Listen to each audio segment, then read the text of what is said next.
Ang mga mahal na kapatid, good morning po sa ating lahat. So, mayroon na naman tayong buhay na manong gagawin. Kumbaga sa pandesal ito, mainit-init pa.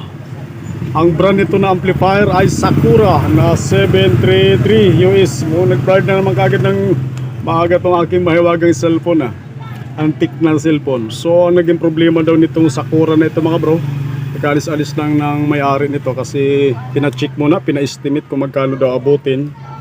Kasi umusok daw to nung nakaraan dahil sa school to ginagamit.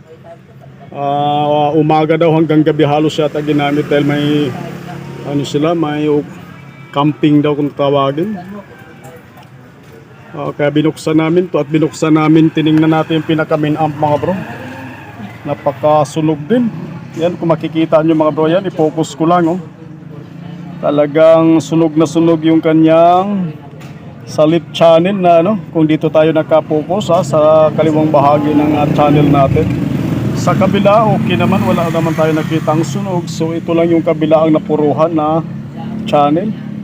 So dyan tayo magpo-focus sa ating pag-troubleshoot dyan mga bro. Sigurado yan may output yan pag ganyang sunog. Sigurado may kandidatong output yan. Maaaring isa, dalawa, hanggang tatlo, apat. Huwag naman sana apat lahat. Kasi apat lang yung sa isang channel na yan. Apat-apat ito mga bro. So magandang Sakura din ito mga bro. Medyo may kalakasan din ito. Kasi sa school ginagamit. Pinakargahan daw kasi nila ito ng apat na speaker. Kaya medyo maganda tong Sakura na ito mga bro. So babaklasin muna natin yung pinaka-main amp mga bro. Check natin yung dapat i-check. Babaklasin natin na lahat ng power output dyan. Pero sa kabilang side sigurado yan wala gano'n sigurong pag ganyan wala naman siyang maaaring hindi apektado yung kabilang channel. So maaaring sa isang channel na tayo nagka-problema nito mga bro. So update na lang mga bro, babaklasin ko lang yan, medyo mahaba-haba ang laban yan para malaman natin kung ilan ang naging sira niyan.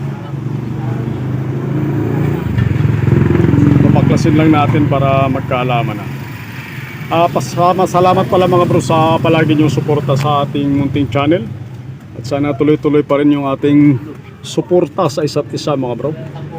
At shout out sa ating lahat dyan.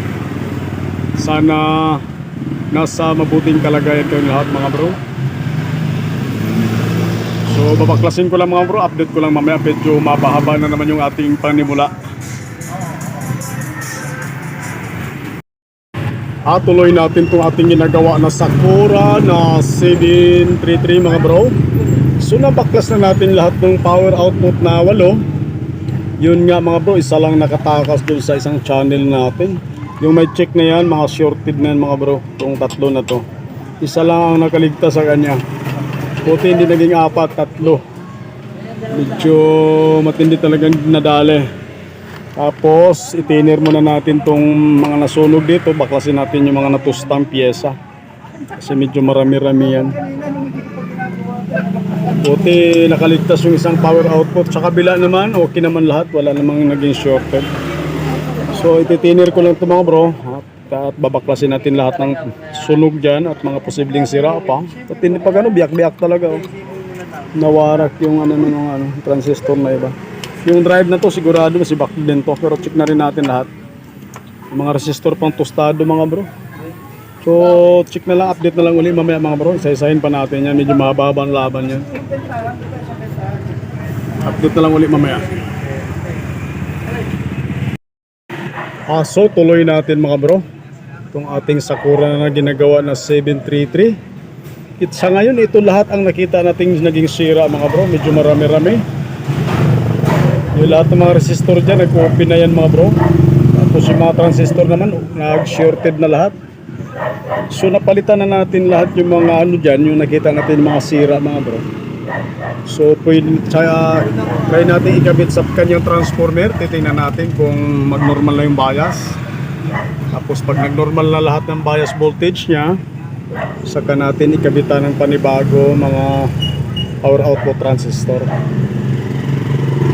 Sasalpak natin, susuplayan natin mga bro para magkaalaman kung mag-normal na yung pinaka-bias voltage nito. So sasalpak lang natin mga bro, update ko lang kayo mamaya Titingnan natin kung mapatino na natin kasi medyo kailangan daw to bukas. So update na lang ulit mamaya mga bro. Titingnan natin. Sasalpak ko lang. So tuloy natin mga bro. So naisalpak na natin sa pinaka-transformer niya itong ginagawa natin. Consort tuloy. Sakura na 733. So try natin bayasan kung normal na yung bias voltage nito para malagyan natin ang power output. So yan, try natin i-power on. So yan, maganda pala ano nito may displayan pang ilaw-ilaw rito So antayin lang natin pumitik yung relay yun. Narinig ko na yung pumitik ang relay. So diretso na tayo sa emitter mga bro, sa speaker out. So naka-rinse DC tayo. Dito tayo sa anong channel ba to? Right channel. Hi. So yan, 0.02. Yan, normal na yung bias na natin ng mga bro. So sa kabila naman tayo sa left. So yan, paantay na sila mga bro. 0.02.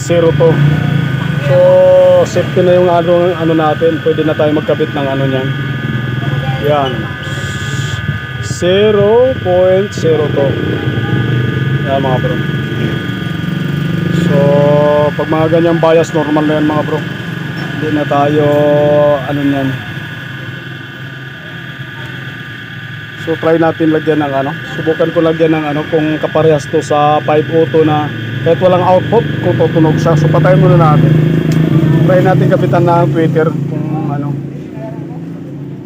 para malaman natin kung may tunog na siya kahit wala pang power output.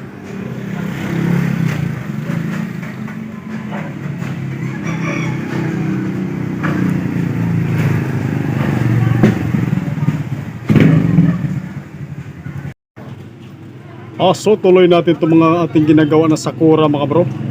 Ang design pala itong model na ito mga bro, hindi katulad to ng 502 na Consort na kahit wala siyang power output transistor ay tutunog. Itong design na to, pag wala siyang power output transistor, hindi siya tumutunog mga bro.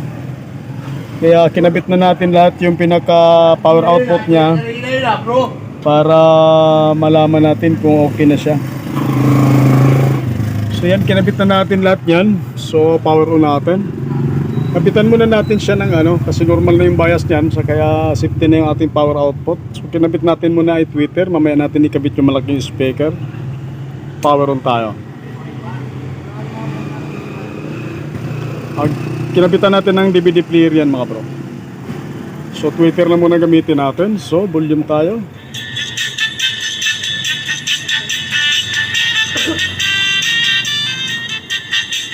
Ayun yung channel mga bro na maraming sunog. Okay, tumutunog na siya ngayon. So ibabad lang natin ng konti. Mamaya natin kapitan na malaking speaker.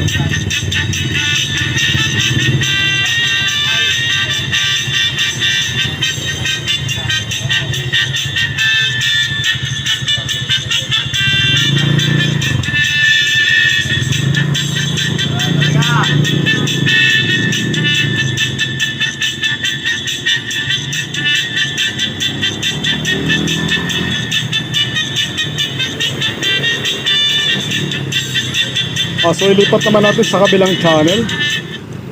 Titingnan natin kung maganda rin ang tunog. So sa walang sunog na ano, bagay wala naman sira yung kabilang channel, wala tayo nakitang sira doon. So yan, sa kabilang channel naman tayo. Yung kanina tumutunog mga bro, doon sa may mga sunog na mga parts. So yan, ilipat na natin. Volume tayo ulit.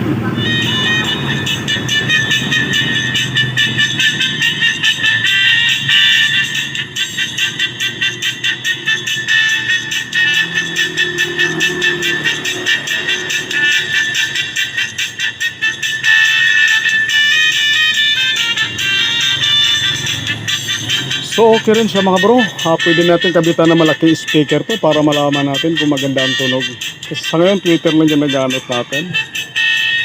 So kabitan lang natin na malaking speaker mga bro. So patayin muna natin.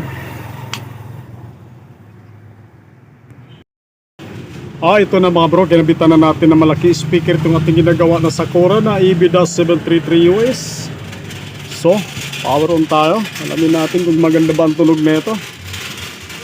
Lipat na natin yung tugtog pala mga bro. So yan, volume tayo. Battle mode activated. DJ Jomar style.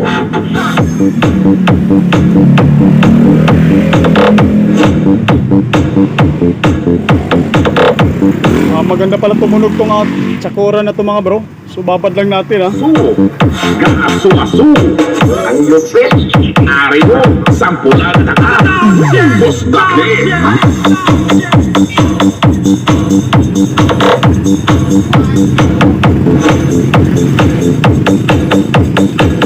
Doon to na channel mga bro, doon sa may maraming sunog. Kasi kabila wala namang problema doon. Dito tayo nakatutok sa may sunog na channel mga bro. Was. Boss Dake. Abaw. Puporte.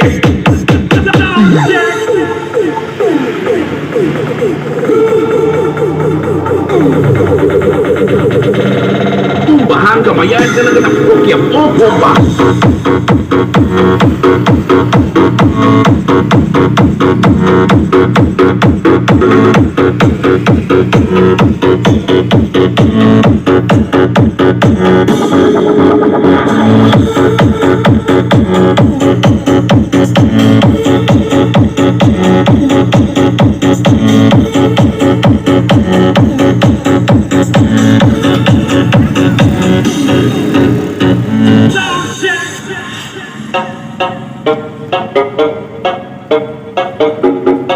Sa kantidad ng 2,000 pesos.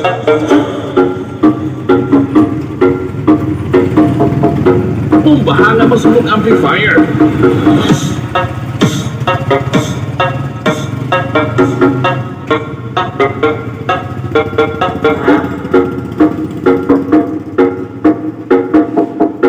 Pumbahan kamayan na lang okyam o.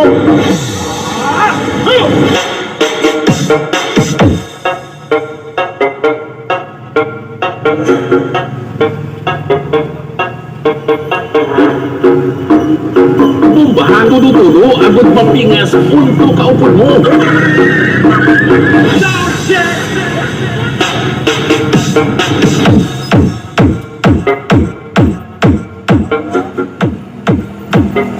So okay na itong ating Sakura mga bro. Ibabad ko na lang ng gusto ito mamaya. So maraming salamat sa inyong panonood mga bro, sa ating mga ina-upload na video, at sa inyong suporta. Maraming salamat. Magandang hapon po sa ating lahat. Buti na habol natin sa itinagdang oras. Mag-alas 3 na mga bro. DJ Jomar of the